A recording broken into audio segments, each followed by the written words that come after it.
Meanwhile, the stop-motion episodes continued. There were a bunch more, and the writing just got worse and worse and more insulting, and eventually segued to just songs. And I really am stretching that term to call them songs. Rescue heroes think sponges are cool.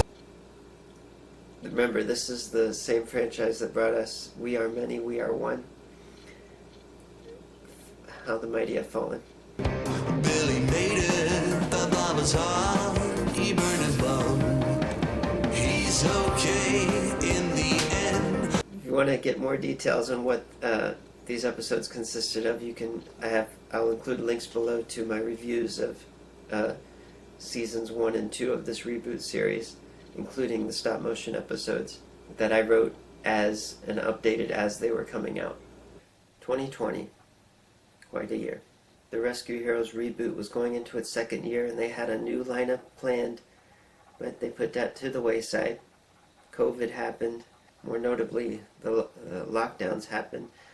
New phrases were born like essential worker, and Fisher-Price decided to do something in the interim. After the last news episode of their YouTube channel aired on April 25th, 2020. Anyway, in May of that year, they introduced a new line called Thank You Heroes, which kind of like the FDNY team from a previous decade was stepping in to donate money to charity. But unlike that previous series, this wasn't Rescue Heroes characters per se. This was supposed to be emulating real-world people. So they were nameless figures designed to represent various genders and races, and it covered 4 different occupations.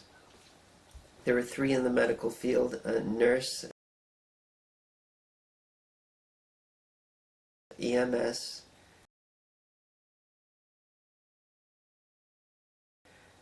and doctor, and there were 4 of each,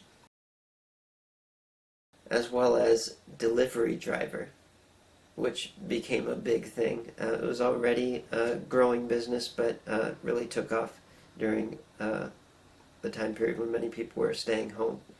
So all in all, there were 16 figures in this series, and Rescue Heroes were just one of pre-existing Fisher-Price toys that were repurposed for this overall promotion. And then on August 31st of that year, Norm Spencer died.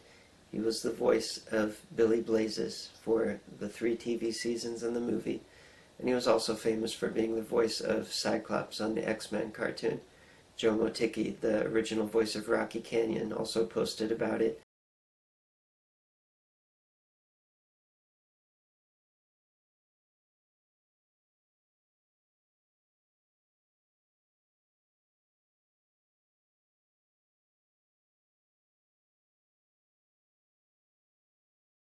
As well as the picture of them in the recording studio with Martin Roach, who voiced the rich baritone of Jake Justice. And then Fisher-Price eventually did push out those figures that were teased the previous year, such as Manny and Landon Liftoff, who came with QRV, not the old QRV, but a new vehicle that's also called QRV. Avalanche and Claus, Zoologist and Leohu the Tiger, I'm not even sure if I'm pronouncing that right, Cole Front, Bohemian, and Dakota the Bear. I'm not even sure how that name is appropriate or makes sense in any way. And also possibly one of the worst names in all of Rescue Heroes history, Ray Neforest. I mean, do I even have to elaborate? Yeah, I know, I'm a grumpy old man, I know. but seriously, have some standards. These never hit it off. They pushed these out that were already delayed, I believe, and nothing really came of it. It wasn't long before Rescue Heroes ceased all production again and went back into hibernation. So that's where we stand today as far as the franchise is concerned.